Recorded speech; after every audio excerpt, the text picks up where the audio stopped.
প্রতিদিন ভোরে এক ভদ্রলোকের দরজার সামনে এসে পড়েছে একটি নীল খাম। খামের ভেতর নেই কোনো চিঠি, নেই কোনো নাম, শুধু একটি সংখ্যা ৭, ১৪, ২১, ২৮। কে পাঠাচ্ছে এই রহস্যময় খামগুলো, আর কেনই বা পাঠাচ্ছে? যখন কেউ এর উত্তর খুঁজে পেল না, তখন ডাকা হলো তরুণী গোয়েন্দা তিতলিকে। কিন্তু তারা যে আবিষ্কার করলো তা কল্পনারও বাইরে। তাহলে চলুন শুরু করা যাক আজকের রহস্যময় গল্প, রহস্যময় নীল। আরে এ তো স্বাধীন নামটা। কেউ আপনাকে কোনো বার্তা দিতে চাইছে। মাইয়া প্রতিদিন রাত ৮টার দিকে এখানে কালো টুপি পড়ায় একটা লোককে এখানে ঘুরতে দেখি। ৭, ১৪, ২১, ২৮ এগুলো ছিল লাইব্রেরির একটি তাকের নাম্বার।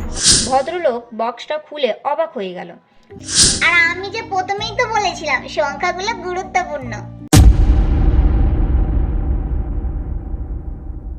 শহরের এক শান্ত পাড়ায় থাকতো তরুণ গোয়েন্দা তিতলি।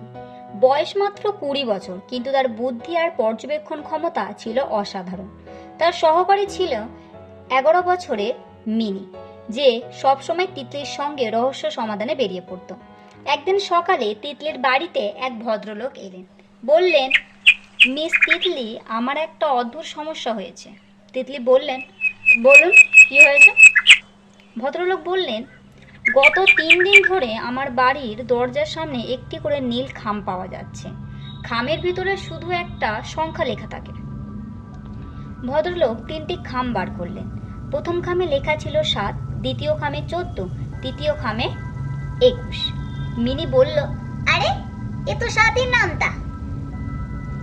আমিও প্রথমে ভেবেছিলাম, কিন্তু সকালে আরেকটি নাম্বার এসেছে, এটি ভদ্রলোক বললেন। চতুর্থ খামে লেখা ছিল ২৮। কেউ আপনাকে কোনো বার্তা দিতে চাইছে। তিতলি আর মিনি তদন্ত শুরু করল। সেই দিন বিকালে তারা ভদ্রলোকের বাড়িতে গেল। তিতলির চারপাশ ভালো করে দেখতে লাগলো।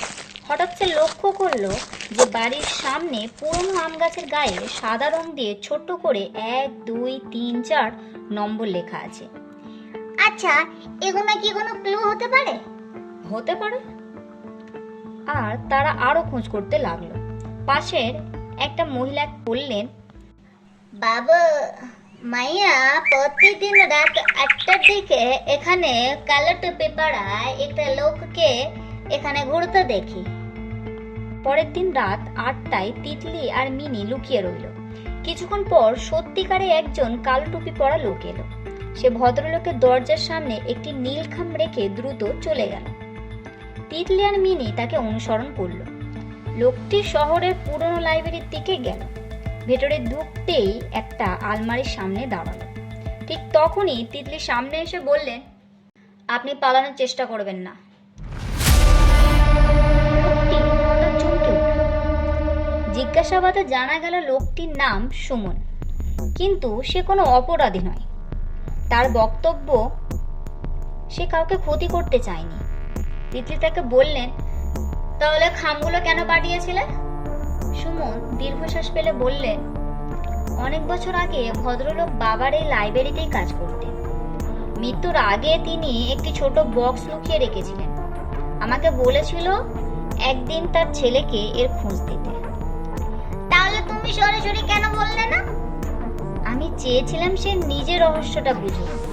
সুমন ব্যাখ্যা করলো, ৭, ১৪, ২১, ২৮ এগুলো ছিল লাইব্রেরির একটি তাকের নাম্বার। ৭ নম্বর সারি, ১৪ নম্বর বই, ২১ নম্বর পৃষ্ঠা আর ২৮ নম্বর লাইন। তারা দ্রুত সেই বই খুঁজে বার করল। ২৮ নম্বর লাইনে লেখা ছিল, সত্যিকারের সম্পদ সোনা নয়, জ্ঞান। সেই নির্দেশ অনুসরণ করে আলমারির পিছনে একটি ছোট কাঠের বক্স রাখা ছিল। ভদ্রলোক বক্সটা খুলে অবাক হয়ে গেল। ভেতরে ছিল তার বাবার লেখা ডায়েরি, পুরনো ছবি এবং কিছু স্মৃতি। কোনো সোনা বা টাকা ছিল না, কিন্তু তার বাবার স্মৃতি তার কাছে পৃথিবীর সব সম্পদের চেয়ে মূল্যবান ছিল। ভদ্রলোক বললেন, ধন্যবাদ তিতলি, তুমি শুধু রহস্য সমাধান করোনি, আমাকে আমার বাবার স্মৃতি ফিরিয়ে দিয়েছে। আর আমি যে প্রথমেই তো বলেছিলাম সংখ্যাগুলো গুরুত্বপূর্ণ। সবাই হেসে উঠলেন।